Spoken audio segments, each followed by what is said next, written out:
حسبنا الله ونعم الوكيل حسبنا الله ونعم الوكيل رسوله الكريم أما بعد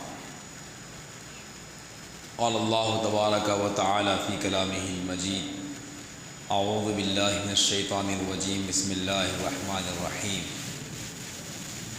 من يطع الرسول فقد أطاع الله وقال رسول الله صلى الله عليه وسلم النكاح من سنتي فمن رغب عن سنتي فليس مني أو كما قال عليه الصلاة والسلام رب اشرح لي صدري ويسر لي أمري واحلل عقدة من لساني يفقهوا قولي اللهم صل على سيدنا محمد وعلى آل سيدنا محمد وبارك وسلم اللهم صل على محمد كلما ذكره الذاكرون وصل على محمد كلما غفل عن ذكر الغافلون. معزز مسلمان بھائیوں اور عفت پردہ نشین مائیں اور بہنیں، گزشتہ چند جمعوں سے نکاح کے بارے میں ضروری باتیں عرض کی جا رہی ہیں۔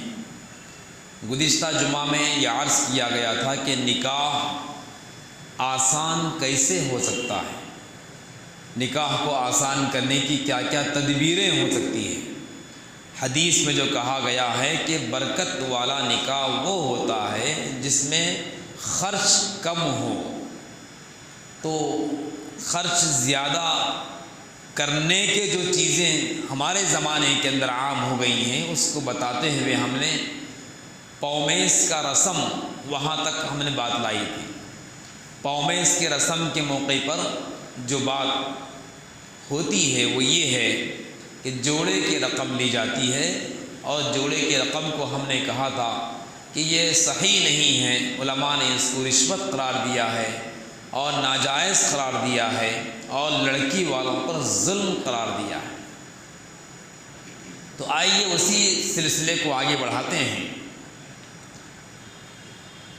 جوڑے کی رقم جو لی جاتی ہے وہ ہمارے زمانے کے اندر ایک بری رسم ہے جو چل پڑی ہے۔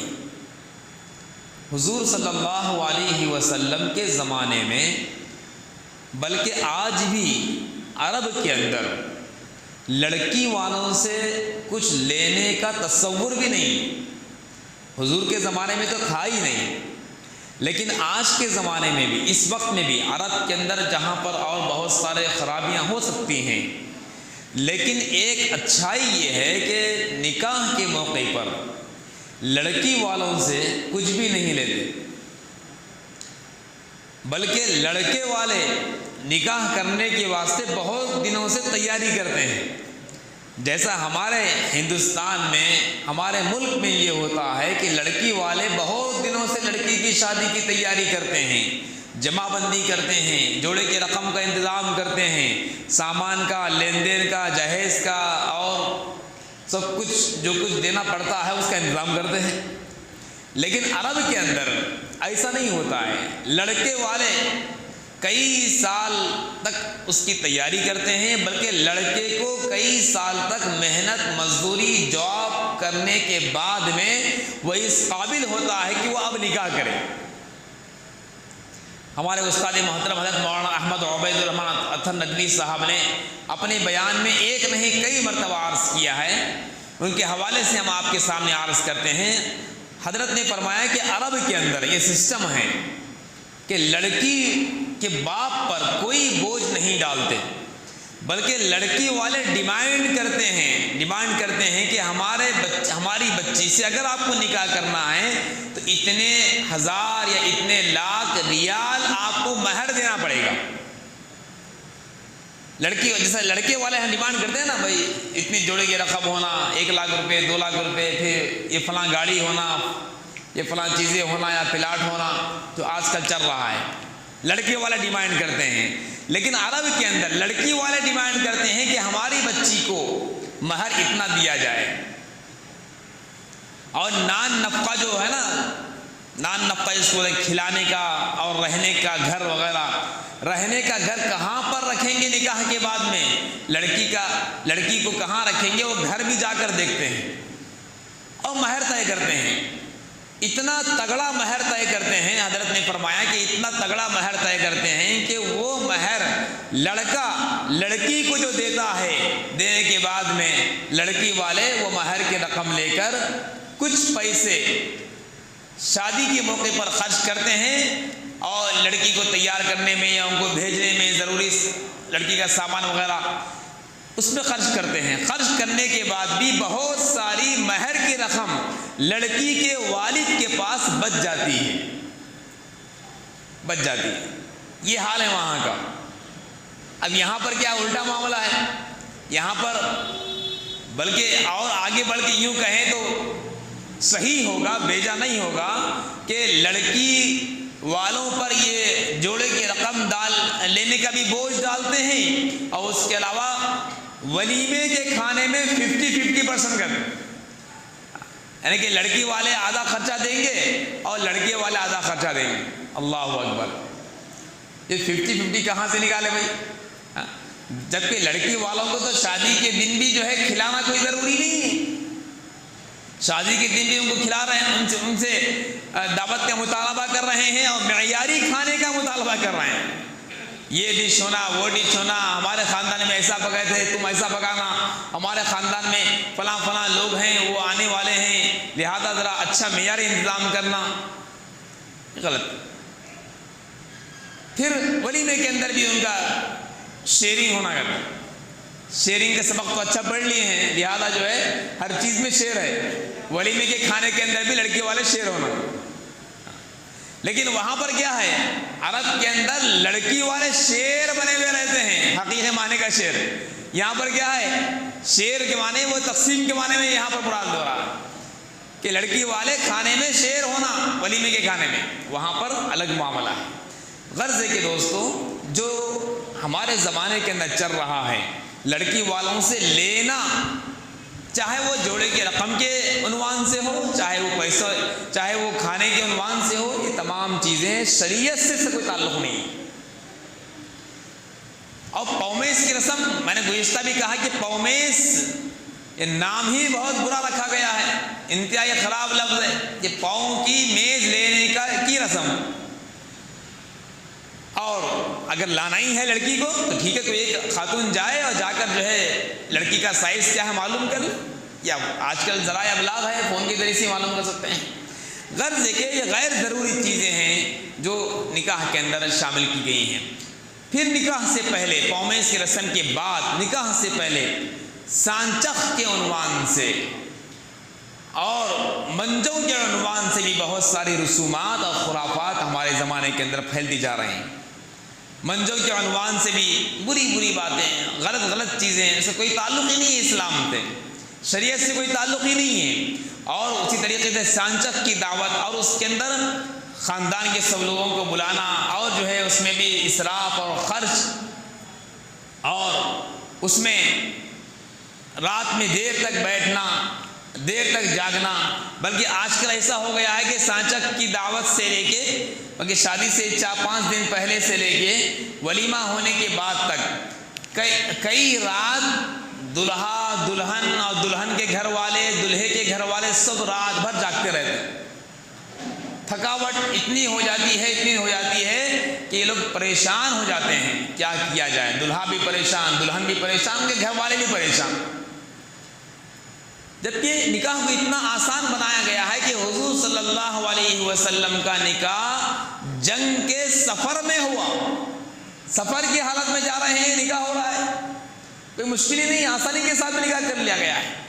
وہ سانچخ کے عنوان سے جو رسم کی جاتی ہے اس میں خرچ ہوتا ہے، بہت سارے اس کے اندر جو رسومات ہوتے ہیں، اس کا اسلام سے کوئی تعلق نہیں ہے۔ اور ایک خراب چیز جو یہ ہے کہ لڑکی کی بہن لڑکے والوں کے پاس جب جاتے ہیں، دلہے کے گھر جاتے ہیں، تو دلہے کی انگلی پکڑنے کی جو رسم ہے، جو رواج ہے، یہ تو بہت بڑا گناہ ہے، کیونکہ بیوی کی بہن یہ بیوی نہیں ہے، وہ بھی اجنبی ہے، اس کے واسطے غیر محرم ہیں، وہ آ کر دلہے کی انگلی پکڑ رہی ہے.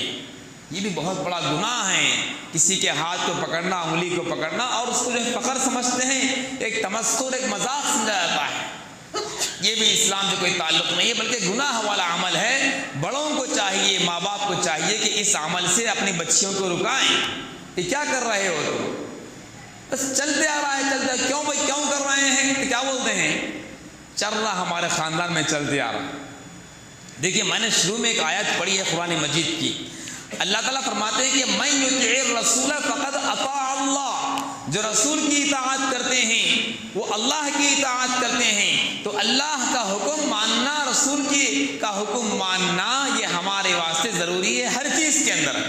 اور نکاح کے اندر، نکاح کے سلسلے میں جو ہم نے حدیث پڑھی ہے، اس میں اللہ کے رسول نے فرمایا النکاح من سنتی، کہ نکاح میری سنت ہے. اور ایک حدیث میں ہے کہ فمن رغب عن سنتی فلیس منی، جو میری سنت سے منہ موڑتا ہے وہ مجھ میں سے نہیں ہے. یہ ہمارے ہر رخے کے اوپر لکھا ہوا رہتا ہے، بڑی تزئین کاری کے ساتھ لکھتے ہیں النکاح من سنتی فمن رغب عن سنتی فلیس منی. اوپر تو لکھا ہوا ہے ٹائٹل پر کہ نکاح سنت ہے، اور سنت سے اعراض کرنے والا، سنت سے منہ موڑنے والا میری امت میں سے نہیں ہے، یہ فرمایا جا رہا ہے. لیکن اسی نکاح کے اندر سنت سے ہم کوسوں دور ہوتے جا رہے ہیں. ہماری شادیوں میں سنت طریقہ ختم ہوتے جا رہا ہے. اور آج افسوس کی بات یہ ہے کہ ہم مسنون نکاح، شرعی نکاح اسی کو سمجھ رہے ہیں کہ نکاح سے مسجد میں کیا جائے. مسجد میں نکاح کیا جائے، قاضی صاحب آ جائیں اور نکاح پڑھا دیں، اور کوئی مولوی صاحب کا بیان ہو جائے یا کوئی شیخ صاحب کا بیان ہو جائے اور بس دعا ہو جائے. اسی کو ہم نے کیا سمجھا ہے؟ شرعی نکاح سمجھا ہے، مسنون نکاح سمجھا ہے. یاد رکھیے، سیرت کی پوری کتابیں کھنگال کر آپ دیکھیے، اللہ کے رسول صلی اللہ علیہ وسلم کے ایک نہیں کئی سارے نکاح ہوئے ہیں، کوئی نکاح مسجد میں نہیں ہوا. ہاں مسجد میں کرنے کا حکم دیا گیا ہے، کریے، اچھی بات ہے. مسجد میں کرنے سے اعلان ہوتا ہے، پبلک کو معلوم ہوتا ہے کہ فلاں کا نکاح فلاں سے ہوا ہے، اس کا ہم انکار نہیں کر رہے ہیں. لیکن فرض نہیں ہے کہ نکاح مسجد میں کیا جائے. کریں، اچھی بات ہے، مستحب کے درجے میں ہے، اللہ کے رسول کا ایک فرمان بھی ہے. لیکن اللہ کے رسول نے کوئی اپنا نکاح مسجد میں نہیں کیا ہے. ہاں سارے نکاحوں کو آپ بیجا رسومات سے بچائے ہیں. صرف ہم کو تو یہ سنت یاد رہی کہ نکاح مسجد میں کرنا چاہیے، اللہ کے رسول کا فرمان ہے. لیکن ہم یہ چیز بھول گئے کہ اللہ کے رسول جوڑے کی رقم نہیں لیے. اللہ کے رسول صلی اللہ علیہ وسلم اچھا مہر باندھے، ہم اس کو بھول گئے. اللہ کے رسول صلی اللہ علیہ وسلم لڑکی والوں کے پاس کھانا کھانے کا، کھلانے کا مطالبہ نہیں کیے، ہم اس کو بھول گئے. لڑکی والوں سے لین دین، جہیز، جوڑے کی رقم کا مطالبہ نہیں کیے، ہم اس سنت کو بھول گئے. صرف مسجد میں نکاح کرنے کی سنت کو ہم یاد رکھ رہے ہیں، لیکن جو اللہ کے رسول نے کر کے بتائے عملی اعتبار سے، جس کا کرنا ضروری ہے، اس چیز کو ہم بھول جا رہے ہیں. اگر کوئی صرف یہ سمجھتے ہیں کہ میرا نکاح مسجد میں ہو جائے، بس یہی شرعی نکاح ہے، اور بعد میں شام میں باجا بھی ہو رہا ہے، تاشا بھی ہو رہا ہے، ناچ گانا بھی ہو رہا ہے، پیسے بھی اڑائے جا رہے ہیں، اور اللہ معاف کرے شراب پیا جا رہا ہے، اور جو ہے رات میں دیر تک آیا جا رہا ہے، تو پھر یوں سمجھیے کہ ہمارا مسجد میں نکاح کرنے سے کوئی فائدہ نہیں ہوا. نکاح مسجد میں، جہیز گھر میں، نکاح مسجد میں، پھر ناچ گانا روڈ پر، نکاح مسجد میں، اور جو ہے بجانے کی اور جو دیگر غیر ضرور رسمیں گھروں کے اندر کی جائے، تو کیا نکاح مسجد میں کرنے سے یہ سب جائز ہو جائے گا؟ نہیں دوستو. ہم کدھر جا رہے ہیں، کون سا رخ اختیار کر رہے ہیں، ذرا ہم اپنی اصلاح کر لیں، اپنی اصلاح کر لیں. ہم صرف خاندان کو نہ دیکھیں کہ ہمارے خاندان میں یہ ہوا تو ہم کر رہے ہیں، ہمارے خاندان میں یہ ہوا تو ہم کر رہے ہیں. خاندان کو مت دیکھیے، اللہ اس کے رسول کو دیکھیے. ہم اللہ اس کے رسول پر ایمان لائے ہیں، کسی خاندان پر ایمان نہیں لائے. اگر ہمارے خاندان کے لوگوں میں سے کسی نے غلطی کیا ہے تو انہوں نے غلطی کیا ہے، وہ اس کی سزا بھگتیں گے یا اللہ ان کو معاف کرے گا۔ لیکن ہمارے خاندان میں کسی نے غلطی کیا، کوئی نکاح میں بیجا اسراف کیا، فضول خرچی کیا، تو ہم اس کو کریں گے یا اس کو عمل میں لائیں گے۔ اس کی پیروی مت کریے، اس کی اقتداء مت کریے۔ ایک واقعہ ہے، حضرت شاہ صاحب دعوت برکاتہم العالیہ جو بہت بڑے اللہ والے ہیں، حضرت مولانا شاہ جمال الرحمن صاحب مفتاحی مد ظلہ العالی، بہت بڑے عالم دین ہیں، بڑے بزرگ ہیں، شیخ ہیں، ہمارے استاد محترم ہیں۔ حضرت نے ایک مرتبہ ایک واقعہ سنایا تھا اسی سے متعلق۔ ایک جگہ نکاح ہو رہا تھا، نکاح کے موقع پر قاضی صاحب موجود تھے، پورا اسٹیج بنا ہوا تھا، نکاح خوانی وغیرہ پڑھانے کی پوری تیاری ہو گئی تھی۔ قاضی صاحب نکاح پڑھانا ٹھہر رہے تھے تو ایک بڑے میاں اٹھتے ہوئے ذرا ٹھہرو ٹھہرو کے بولے، روک دیے، ذرا 1 منٹ ٹھہریے، 1 منٹ ٹھہریے۔ تو قاضی صاحب پریشان، کیا بات ہے بھائی، کیوں روک رہے ہیں؟ کوئی آنے کا ہے کیا ہے کہ کوئی گواہ، کوئی وکیل یا کوئی ذمہ دار آنے والے ہیں شاید، اس سے روک رہے ہیں، کیا بات ہے کیا بات ہے؟ نہیں ذرا 1 منٹ رکیے۔ روکنے کے بعد میں انہوں نے اپنے بچوں میں سے کسی بچے سے کہا کہ بلی کہاں لے کر آؤ، بلی لاؤ۔ تو بچے ان کے جو گھر کے بچے تھے بھاگتے ہوئے گئے، گھر میں سے بلی لے کر آئے اور لا کر جو ہے ان کو دیے۔ اب وہ لے کے بلی کو گود میں رکھ کے بولے اب پڑھو نکاح کھانے والی، اب پڑھائے نکاح کھانے۔ سب پریشان ہے، کیا وجہ ہے بھائی؟ نہیں پڑھاؤ بعد میں بولتا ہوں، پڑھائے نکاح کھانے، پڑھائیں بعد میں۔ قاضی صاحب یہ کیا ماجرا ہے بھائی، آپ مجھے روک کے جو ہے بلی منگا کے اب پڑھو گے بولے؟ تو بڑے میاں بولے ہمارے خاندان میں ایسی چلتے آ رہا، ہمارے خاندان میں ایسی چلتے آ رہا کہ جب بھی نکاح خوانی ہوتی ہمارے بڑوں میں سے کسی کے گود میں بلی ہونا۔ جب تک نکاح خوانی نہیں پڑھاتے، میں بھول گیا تھا پہلے بلی منگانا، اس لیے میں آپ کو روک کے بلی منگایا ہے۔ اب قاضی صاحب سر کو ہاتھ، یہ کیا ماجرا ہے بھائی، نہیں رسم دیکھنے میں آ رہی۔ اور ایسے ہی ہو رہا ہے نکاح کے اندر، آپ ہر 40 کلومیٹر کے فاصلے پر جائیے، ہر گاؤں میں جائیے، ایک نئی چیز آپ کو دکھائی دیتی، ہمارے گاؤں میں یہ چلتا، ہمارے گاؤں میں یہ چلتا، ہمارے شہر میں یہ چلتا، ہمارے مقام میں یہ چلتا، ہمارے خاندان میں یہ چلتے آ رہا، یہ چل رہا۔ اب ظاہر بات ہے پوری محفل میں کوئی ایک آدھ پڑھے لکھے لوگ تو رہتے نا، تو بولے کیا بات ہے، اصل ماجرا کیا ہے، دیکھیں گے صحیح۔ اب وہ تحقیق میں لگ گئے، خاندان کے لوگوں میں سے 1-2 پڑھے لکھے لوگ، کیا ماجرا ہے بھائی؟ قاضی صاحب تو چلے گئے سن کے، مگر ماجرا کیا ہے یہ بلی کو گود میں رکھنے کا؟ غور کرے، ہر ایک سے پوچھو یہ بول رہا ہے ہمارے خاندان میں چلتے آ رہا، بھائی ہمارے خاندان میں چلتے آ رہا۔ تو ذرا ڈیپ میں گئے، خاندان میں چلتے کیوں آ رہا؟ بڑے ان کے بڑے پوچھے، انہوں کرے تو ہم بھی کریں، انہوں کرے تو ہم بھی کریں۔ تو اصل تحقیق میں گئے تو گھر کے خاندان کے بڑے لوگوں میں سے کسی ایک آدمی نے کہا اصل بات یہ ہے کہ ایک مرتبہ ہمارے خاندان میں دادا پردادا سکر دادا، کوئی صدیوں سال پہلے کی بات انہوں نے سنایا کہ ہمارے بڑوں میں سے ایک بڑے شخص تھے، ان کی بیٹی کی شادی ہو رہی تھی، تو اسٹیج پر بلی بستا رہی تھی، بہت تنگ کر رہی تھی۔ گھر کے جو بلیاں رہتے نا آگے پیچھے بھاگتے رہتے ہیں، گودوں میں آتے رہتے ہیں، کرتے رہتے ہیں، تو بلی بہت ستا رہی تھی۔ تو بڑے میاں کیا کرے، بلی کو لے کے گود میں رکھ لیے، ستاری بول گئے، بس اتنا ہی ہوا، کوئی بولے نہیں ایسا کرنا بول کے۔ بلی اسٹیج پہ آ کے بس ستا رہی تھی تو لے کے گود میں رکھ لے کے جو ہے بیٹھ گئے، نکاح خوانی ہو گئی۔ تو اب کوئی دیکھنے والا یہ دیکھا کہ اس سے پہلے جو نکاح ہوا تھا ہمارے بڑے صاحب کیا کر رہے تھے، گود میں بلی لے کے بیٹھے تھے، لہٰذا ہم بھی لے کے بیٹھنا ہو کے بیٹھے، اس کے بعد بیٹھے چلتی آ رہا سلسلہ۔ جب بھی نکاح خوانی ہمارے خاندان میں ہوں گی گود میں بلی رہنا۔ اب دیکھیے، نہ تو اسلام سے کوئی تعلق، نہ تو شریعت سے کوئی تعلق، نہ تو عوام میں کوئی اس کو پسند کریں گے کہ بلی رہی تو نکاح ہونا ہے تو نہ تو نہیں ہونا، بلی نہ تو گواہ ہے نہ وکیل ہے، کیا ضرورت پڑی بلی کی؟ تو اس طریقے سے بہت ساری غیر ضروری چیزیں ایسی ہیں جو ہمارے معاشرے کے اندر نکاح کے سلسلے میں داخل ہو گئی ہیں۔ اگر ہم اللہ اور اس کے رسول کو ماننے والے ہیں تو ہم اپنے نکاح کو سنت کے مطابق کریں۔ نکاح سنت ہے، نکاح کیا ہے؟ سنت ہے، اور سنت کام جو بھی ہوتا ہے وہ عبادت ہوتا ہے، سنت جو بھی ہوتا ہے عبادت ہوتا ہے، اور ہر عبادت کو ہم اپنی مرضی سے نہیں بلکہ اللہ اس کے رسول کی مرضی اور ان کے منشا کے مطابق کرنا ہے۔ ایک مثال دیتا ہوں نماز پڑھنے کی.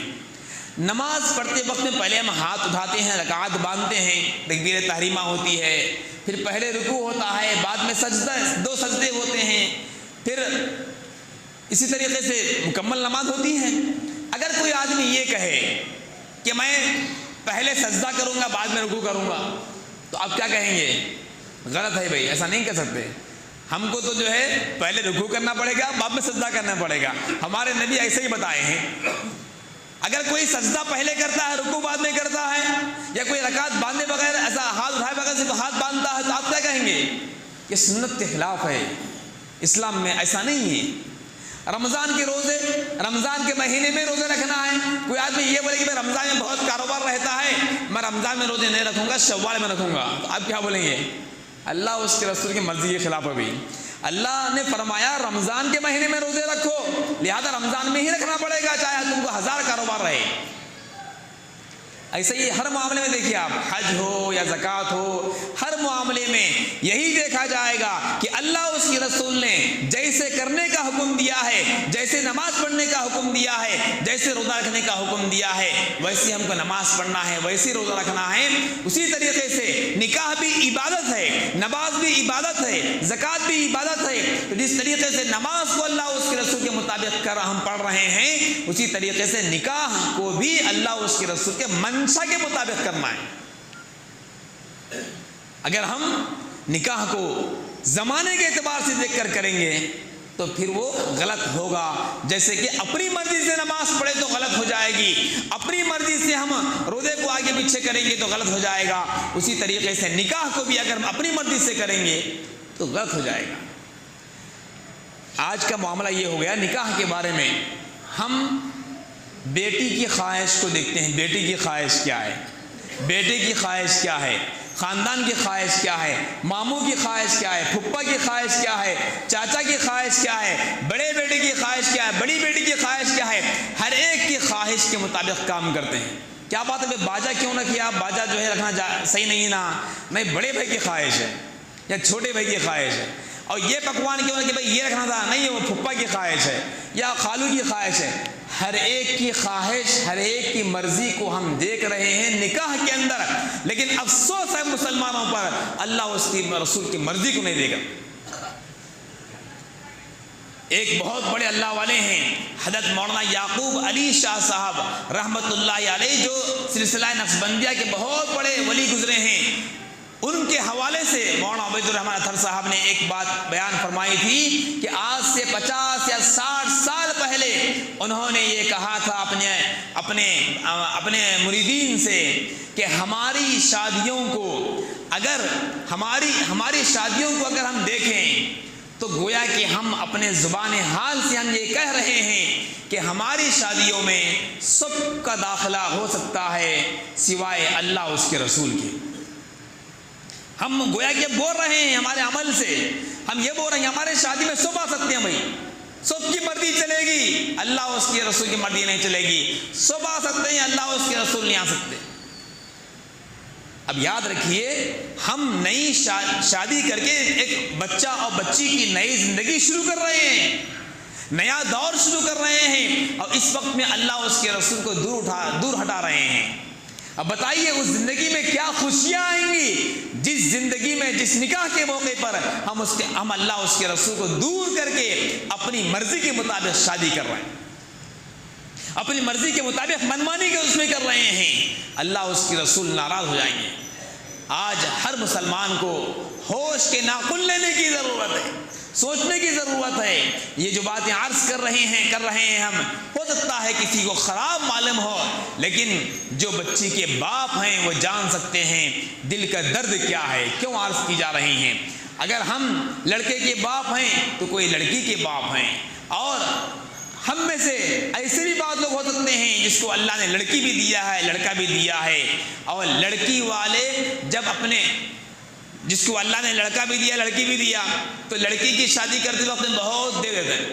دینے کے بعد میں جب لڑکے کی شادی کا موقع آتا, اپنے بیٹے کی شادی کا, جب بہت مانگتے ہیں, اور مانگتے وقت میں یہ بولتے ہیں ہم بھی اپنی بیٹی کی شادی کرتے بہت دیے, اس کے واسطے ہم کسی کی بیٹی کو لا رہے تو بہت مانگ رہے ہیں کہ وہ ہم بھی دیے نا, اس لیے ہم بھی لے رہے ہیں. دے کر بھی گناہ کرے لے کر بھی گناہ کر رہے ہیں، دے کر بھی گناہ کرے لے کر بھی گناہ کر رہے ہیں۔ اگر مجبوراً آپ نے دے دیا ہے تو کم سے کم آپ تو اس وقت بہادر بنتے، مجاہد بنتے، اور یہ کہتے کہ ہم نے اپنی بیٹی کی شادی کے وقت میں مجبوراً دیا، لیکن اپنے بیٹے کی شادی جب ہم کر رہے ہیں تو ہم لڑکی کو صرف بغیر لین دین کے، بغیر جوڑے کے رقم کے ہم لائیں گے اپنے خرچ سے۔ ایسا مجاہدہ کرنا چاہیے۔ جو شخص ایسے وقت میں جبکہ سنتوں کو ختم کیا جا رہا ہے، اس وقت میں نبی کی سنت کو کوئی زندہ کرتا ہے تو اس کو 100 شہید کا ثواب ملتا ہے۔ آج نکاح کو آسان کرنے اور مسنون نکاح کرنے کے سلسلے کی سنتیں ختم ہوتی جا رہی ہیں۔ اگر کوئی مسلمان ہمت کر کے، مجاہدہ کر کے اگر نکاح کو مسنون طریقے سے کرتا ہے تو پھر یاد رکھیے اس کو 100 شہیدوں کا ثواب ملتا ہے۔ اور ایک شہید کا مرتبہ کیا ہے؟ ایک شہید کا مرتبہ یہ ہے کہ جب ایک شہید جب شہید ہوتا ہے تو اس کا خون کا قطرہ زمین پر گرنے سے پہلے اللہ اس کی بخشش کر دیتے ہیں۔ ایسے 100 شہیدوں کا ثواب ملتا ہے جو سنتوں پر عمل کرتے ہیں۔ بعض ہمارے ہندوستان کی ریاستوں کے اندر سننے میں آیا کہ لڑکی والوں کے پاس اتنا بوجھ نہیں ڈالتے، لڑکی والوں پر اتنا بوجھ نہیں ڈالتے کہ اتنے 100 آدمی آئیں گے ہمارے پاس سے، اتنے 100 آدمیوں کا کھانا کھلائیں اور ایسا کریں ویسا کریں۔ بہت آسانی کے ساتھ میں نکاح ہوتا ہے۔ ہم نے بعض اسٹیٹ کے بارے میں سنا، بنگال کے بارے میں، یو پی کے بارے میں، اور بھی دیگر جو ہے اسٹیٹ کے بارے میں کچھ باتیں ہمارے سامنے آئی کہ بہت آسانی کے ساتھ میں نکاح کرتے ہیں۔ ایسے نکاحوں کو ہمیں دیکھنے کی ضرورت ہے۔ ہم کیا دیکھ رہے ہیں؟ جو ٹپ ٹاپ پہ نکاح ہو رہے ہیں، زیادہ لین دین کے جو نکاحیں ہو رہی ہیں ان کو ہم دیکھ رہے ہیں، اور جو آسانی کے ساتھ میں نکاح کر رہے ہیں ان کی طرف ہماری نگاہ نہیں جا رہی، ہم اس کو نہیں دیکھتے۔ تو اس کی وجہ سے ہم کیا کر رہے ہیں؟ کہاں چل رہا بھائی، کہاں چل رہا؟ جو چل رہا سو ہم کر رہے ہیں بھائی، جو نہیں چل رہا، جو چل رہا ہے ہر چیز کو آپ دیکھیں، آسان نکاح کو بھی دیکھیں، مشکل نکاح کو بھی دیکھیں۔ ایک نکاح کی محفل میں جانا ہوا تھا، وہاں بات چیت چل رہی تھی، لڑکی کے والد صاحب سے لڑکے کے والد صاحب بات کر رہے تھے، خاندان کے لوگ بیٹھے ہوئے تھے۔ تو وہاں پر یہ پوچھا گیا، لڑکی کے والد صاحب نے لڑکے کے والد صاحب سے پوچھا کہ آپ کی مانگ کیا ہے؟ تو انہوں نے کہا کہ ہماری مانگ آپ کی لڑکی ہے، صرف آپ کی لڑکی آپ دیجئے ہمارے لڑکے کے واسطے نکاح کرنے کی غرض سے، اور کوئی مانگ نہیں ہے۔ تو انہوں نے بولے کہ ہاں لڑکی تو دے رہے ہیں بھائی، لیکن مانگ کیا ہے؟ مانگ سے کیا ہے؟ لین دین، جوڑا گھوڑا، کتنے پیسے دینا ہے یہ۔ انہوں نے کہ کچھ بھی نہیں چاہیے ہمارے کو، کچھ بھی نہیں چاہیے، بلکہ آپ کے نکاح کے موقع پر کھانا بھی نہیں چاہیے، صرف لڑکی دیجئے۔ آپ اگر لڑکی دیں گے تو آپ کا ہم پر احسان ہوگا کہ آپ اپنی چہیتی لاڈلی بیٹی کو اتنے 18 سال تک آپ پالے بڑا کیے پڑھائے، اس لڑکی کو آپ ہمارے حوالے کریں گے تو آپ کا احسان رہے گا ہمارے اوپر، بس آپ اپنی لڑکی دیجیے۔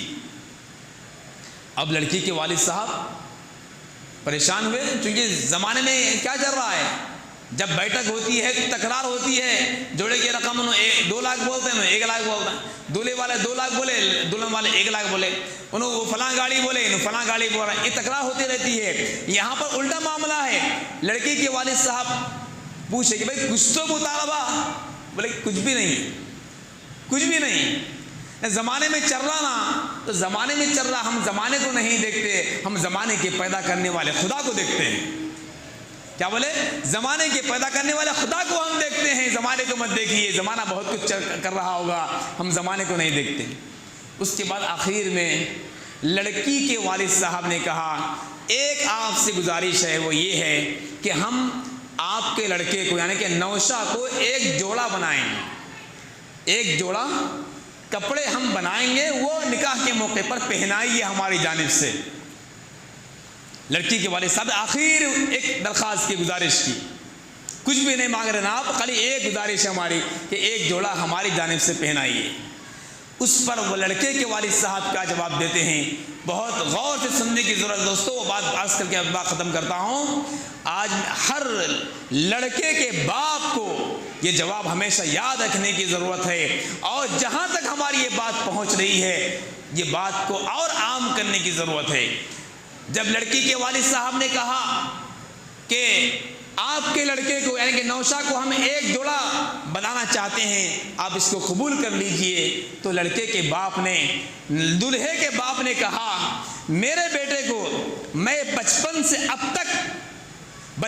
اب تک کپڑے بناتا رہا، کئی جوڑے سلا کر پہناتا رہا، عید کے موقع پر پہنایا، جمعہ کے موقع پر پہنایا، خوشی کے موقع پر پہنایا، اور آج جبکہ میرے بیٹے کی شادی ہو رہی ہے، نکاح کا دن ہے، خوشی کا دن ہے، تو اس موقع پر میں آپ کے پاس سے بھیک مانگ کر کپڑے پہناؤں؟ میری زمین اس کو گوارا نہیں کرے گی۔ میں نکاح کے موقع پر بھی، خوشی کے موقع پر بھی میرے بیٹے کو میں اپنی جانب سے جوڑا سلا کر پہناؤں گا، آپ کے جوڑے کی ضرورت نہیں۔ ایک جوڑا بھی قبول کرنا پسند نہیں کیے۔ الحمدللہ نکاح ہوا اور آج تک بھی وہ خوشی کی زندگی گزار رہے ہیں۔ ایسے نکاحوں کو عام کرنے کی ضرورت ہے۔ آج ہم ان نکاحوں کے اندر نہیں جا رہے ہیں، صرف ان نکاحوں میں جاتے ہیں جہاں پر ناچ گانا ہوتا ہے، باجا ہوتا ہے اور لین دین ہوتا ہے، جوڑا گھوڑا ہوتا ہے، فلاں ہوتا ہے۔ ان نکاحوں کو دیکھ رہے ہیں اور سمجھتے ہیں کہ یہی نکاح کرنا چاہیے۔ دوستو، ان نکاحوں سے، ایسے نکاحوں سے بچیں، نکاح کو آسان کرنے کی ہم کوشش کریں۔ انشاءاللہ اللہ نے زندگی دی تو آئندہ بیان میں، آئندہ جمعہ کے موقع پر شادی اور شادی کے کھانے کے سے متعلق اور دیگر بہت ساری چیزیں ہیں، اس کے بارے میں انشاءاللہ عرض کریں گے۔ اللہ سے دعا ہے کہ جو کچھ باتیں بیان کی گئی ہیں مجھے بھی اور سارے بھائیوں کو، بہنوں کو ان باتوں پر عمل کرنے کی توفیق عطا فرمائیں۔ آمین یا رب العالمین۔ وما علینا الا البلاغ المبین۔